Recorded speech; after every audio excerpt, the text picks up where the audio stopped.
Hey there everybody, this is Kelly and I am back with another video for Honeybee Stamps. Today I am creating a happy birthday mermaid card using these cloud border dies from Honeybee Stamps and then lots and lots of stamps. So to get started, I cut two colors of aqua cardstock with these cloud border dies, and as you've probably seen lots of people do in the past, you can use that not only for clouds, but you can flip it over and use more of the sharper edges for waves. So that's what I'm going to do today.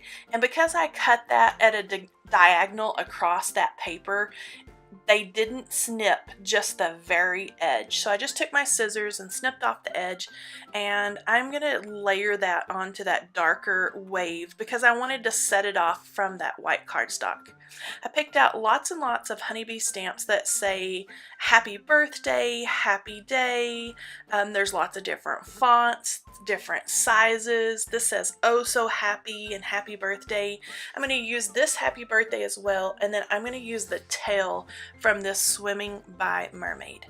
I set everything up and used my Misti Creative Corners to get that diagonal just right and make sure my stamps were straight.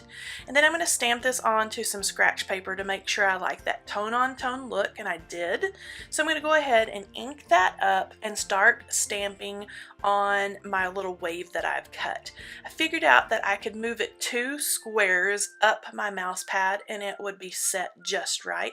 So I'm going to go ahead and continue that all the way down that wave, and then when I'm finished with that, I can stamp the sides, the very sides that didn't get stamped with the design that I had set up in my Misti. I'm just going to use a stamp block to do that, and I went ahead and took that grid mouse pad out, and as you can see, I don't know if anybody else has this problem, but I have short hair.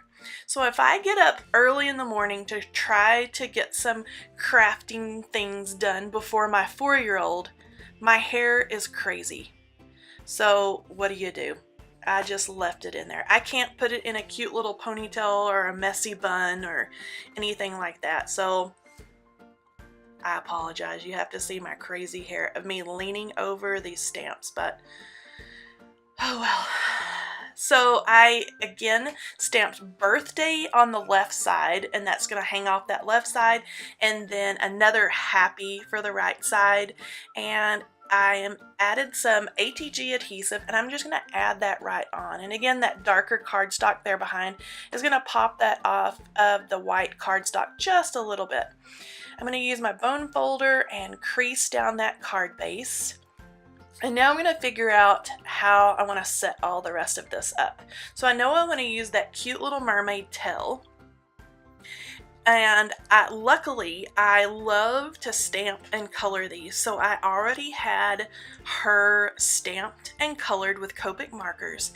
And then on her tail and her little shell top, I had added some Bow Bunny sugar glitter paste to make her tail and her top very sparkly. Now this is the part that I hate. I don't know if you all cringe when you cut your little critters or your little people apart, but it kind of makes me sad. So I clipped her arms off, and then I clipped her head off so I could tuck her right down in behind that wave.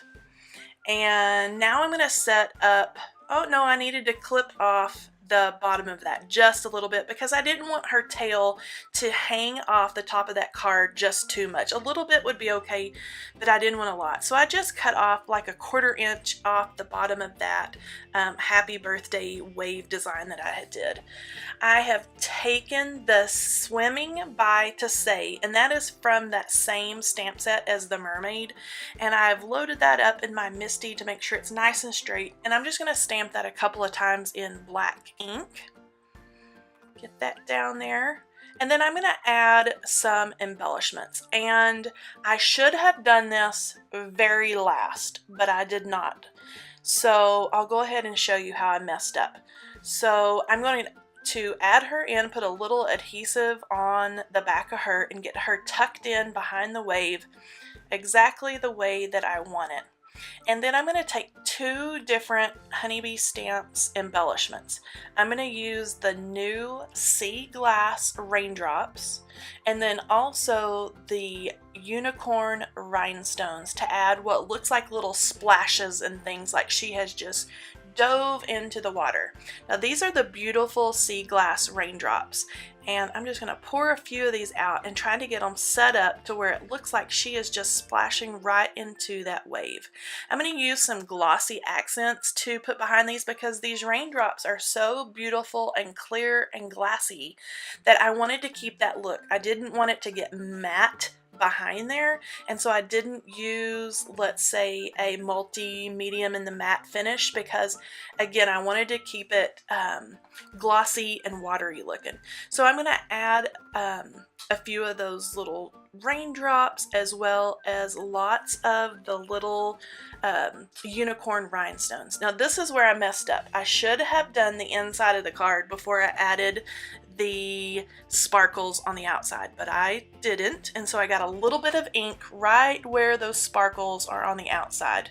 So I'm just taking my sand eraser and I'm going to rub that off, and then nobody will ever tell. I added the sweet little mermaid on the inside as well as happy birthday, and that is in the same ink color as I stamped on the front. So all of this is finished, crazy hair and all. Thanks for sticking around. All of these supplies can be found in the description box below and are from honeybeestamps.com. Thanks for joining me. Bye bye.